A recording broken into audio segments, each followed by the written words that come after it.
مختصر سی تاریخ حضرت ابراہیم علیہ السلام کی ہے، جنہوں نے اپنے بیٹے کو ذبح کرنے کے لیے تیاری کی۔ اگر اس کو عقل سے سمجھنا چاہیں کہ اس کو ذبح کرنے سے کیا ہوگا، جانوروں کو خانہ کعبہ کا طواف کرنے سے کیا ہوگا، تو عقل کو سمجھ نہیں آئے۔ اللہ نے جب عقل کو پیدا کیا، کہا کہ ادھر بیٹھ جا، پھر کہا ادھر بیٹھ جا، پھر کہا ادھر بیٹھ جا، پھر کہا ادھر بیٹھ جا۔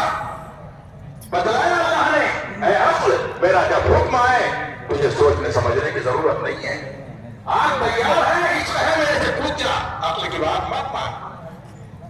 بیٹے کو ذبح کرنا ہے، عقل کو کام میں مت لا، اللہ کا حکم دے۔ تو اللہ سے جب عشق ہوگا، اللہ سے لگاؤ ہوگا، تو یہ بات سمجھ میں آئے گی کہ ذبح کیوں کیا جاتا ہے، حج کیوں کیا جاتا ہے، نماز کیوں پڑھی جاتی ہے، لوگوں کے ساتھ اچھا سلوک کیوں کیا جاتا ہے۔ اس لیے میرے دوستوں بزرگوں، جن کو اللہ نے طاقت دی ہے، جن کے پاس سہولت ہے، ہر ایک کو اللہ کے راہ میں قربانی کرنا ضروری ہے۔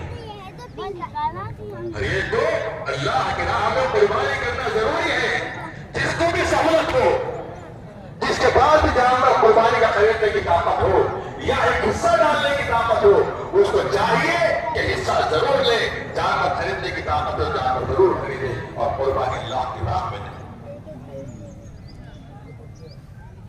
تو یہ بہت ضروری چیز ہے، اور اللہ تبارک و تعالیٰ کو ان 3 دنوں میں قربانی سب سے زیادہ پسندیدہ عمل ہے، لہذا ہر ایک اس بات کی کوشش کرے کہ قربانی اللہ کی راہ میں لے۔ دعا کریں کہ اللہ تبارک و تعالیٰ جب اس کا حال سنا گیا، مجھے اور آپ کو تمام مسلمانوں کو اس پر عمل کی توفیق عطا فرمائے۔ آمین وآخر دعوانا الحمدللہ رب العالمین۔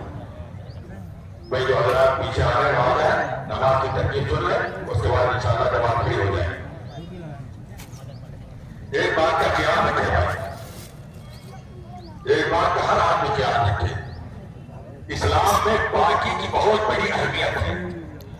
ان اللہ نظیف یحب النظافہ، اللہ بہت پاک و صاف ہے، پاکی صفائی کو پسند کرتے ہیں، لہذا اپنے جانوروں کو قربانی دیں، پاکی کا پورا پورا خیال رکھیں۔ یہ نہیں کہ جانور کا کسر وغیرہ اٹھایا گلی میں ڈال دیا، نالے میں ڈال دیا ہے، اپنے کسی ایک بالٹی میں رکھیں اور اس کو جمع کر کے کسی غیر آباد علاقے میں جہاں کوئی چلتا پھرتا ہوا ڈال دیں یا منسپلٹی کے حوالے کریں۔ پاکی کا خاص طور سے خیال رکھیں اور اپنے قربانی کے عمل سے اپنے اڑوس پڑوس کو تکلیف نہ ہو۔ اور تیسری، قربانی کرتے وقت اس بات کا خیال رکھیں کہ حکومت وقت نے جن جانوروں کی قربانی کو منع کیا اس سے پرہیز کریں۔ دوسرا بدل، دوسرا آپشن بہت ہمارے پاس موجود ہے، اس کو اپنائیں۔ ان باتوں کا خاص طور پر خیال رکھیں۔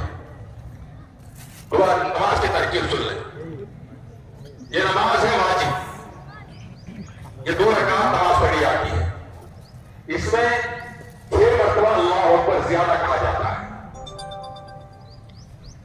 3 مرتبہ اللہ اکبر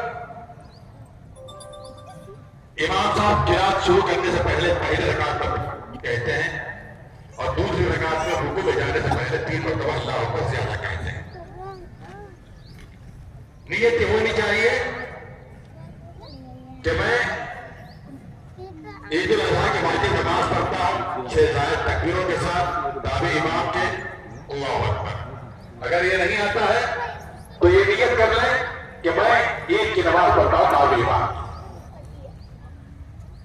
امام صاحب پہلے اللہ اکبر کہیں گے، آپ بھی ہاتھ رکھ اللہ اکبر کہیں، ہاتھ باندھ سرا پڑی جائے گی، پھر اس کے بعد امام صاحب اللہ اکبر کہیں گے تو آپ دونوں ہاتھ اوپر اٹھائے نیچے چھوڑ دیں، پھر اس کے بعد اللہ اکبر کہا جائے گا، دونوں ہاتھ اوپر اٹھائے نیچے چھوڑ دیں، پھر اللہ اکبر کہا جائے گا، دونوں ہاتھ اوپر اٹھائے اور باندھ لیں۔